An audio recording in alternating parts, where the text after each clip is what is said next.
अगर हम इसको सोल्व करेंगे तो इसके कुछ जीरोस निकलेंगे बच्चों, ठीक है। नंबर ऑफ जीरो कितने निकलेंगे बच्चों, इसके 2 निकलेंगे, ठीक है, जिनको हम शून्याक भी बोलते हैं। तो जो इसके शून्याक निकलेंगे बच्चों उसको हम बोलते हैं अल्फा और बीटा, ठीक है। अगर मैं इन अल्फा और बीटा को जोड़ दूं, अल्फा और बीटा को जोड़ दूं तो क्या होगा बच्चों, ये होगा माइनस बी अपॉन ए। तो इसकी वैल्यू कितनी आएगी बच्चों, बी की वैल्यू कितनी यहाँ पर +5, तो ये हो जाएगा बच्चों माइनस 5 अपॉन ए कितना बच्चों यहाँ पर 1, ये हो गया 1, ठीक है। तो आंसर कितना है बच्चों -5, ठीक है। अगर मैं बोलूं मैं इनको गुणा कर देता हूँ, ठीक है, मैं गुणा कर देता हूँ, मैं इनका प्रोडक्ट कर देता हूँ, तो ये क्या होता है बच्चों, ये होता है सी अपॉन ए, ठीक है। सी कितना बच्चों यहाँ पर 6 और ए कितना बच्चों यहाँ पर 1, तो इसकी वैल्यू कितना है बच्चों 6, ठीक है।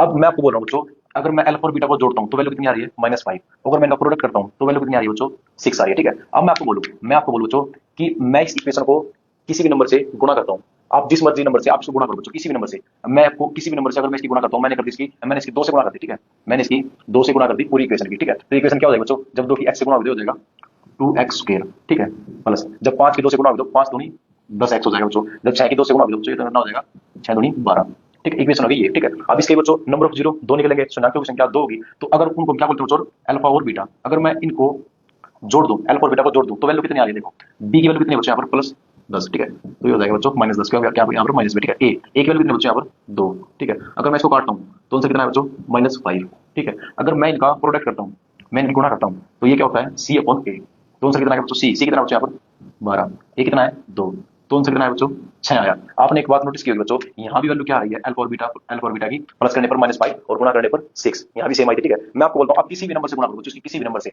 मैं किसी भी नंबर से, चलो मैं इसकी गुणा करता हूँ, मैं इसी इक्वेशन गुणा करता हूँ बच्चों -4 से करता हूँ, ठीक है, मैंने इसकी -4 से गुणा की, ठीक है। तो करो गुणा बच्चों, जब -4 की x से गुणा होगी तो कितना हो जाएगा -4x², ठीक है। जब -4 की +5 से गुणा होगी तो कितना हो जाएगा बच्चों, ये 4 पंजे 20x, ठीक है। जब -4 की 6 से गुणा होगी तो कितना हो जाएगा बच्चों, ये -24 इक्वल टू 0। यहाँ से देखो बच्चों अल्फा प्लस बीटा क्या आएगा बच्चों, क्या होता है -b अपॉन ए होता है, यहाँ पर देखो बच्चों क्या होता है -b अपॉन ए होता है अल्फा प्लस बीटा, ठीक है। तो यहाँ पर देखो b की वैल्यू कितनी है बच्चों, यहाँ पर -20 है, ठीक है, तो ये हो जाएगा बच्चों -20 अपॉन ए कितना है बच्चों यहाँ पर -4, ठीक है। तो यहाँ पर वैल्यू कितनी आ रही है बच्चों, माइनस से माइनस कट गया तो ये हो गया बच्चों -b अपॉन 20/4, ठीक है। तो बच्चों काटो इसको 4 पंजे 20, तो आंसर कितना है बच्चों -5 आया, ठीक है। देखो यहाँ भी अल्फा प्लस बीटा कितना है बच्चों -5 आया, ठीक है। अब प्रोडक्ट करो इसका बच्चों, गुणनफल करो इसका, तो कितना आएगा बच्चों सी अपॉन ए, सी कितनी बच्चों यहाँ पर सी की वैल्यू कितनी है -24 और ए की वैल्यू कितनी है बच्चों यहाँ पर -4, ठीक है। माइनस से माइनस कट गया, 4 से 24 कट गया 6 बार, तो कितना है बच्चों 6। आपने एक बात नोटिस की बच्चों, मैं अगर इस इक्वेशन को किसी भी नंबर से गुणा करता हूँ, मैं इस इक्वेशन को किसी भी नंबर से गुणा करता हूँ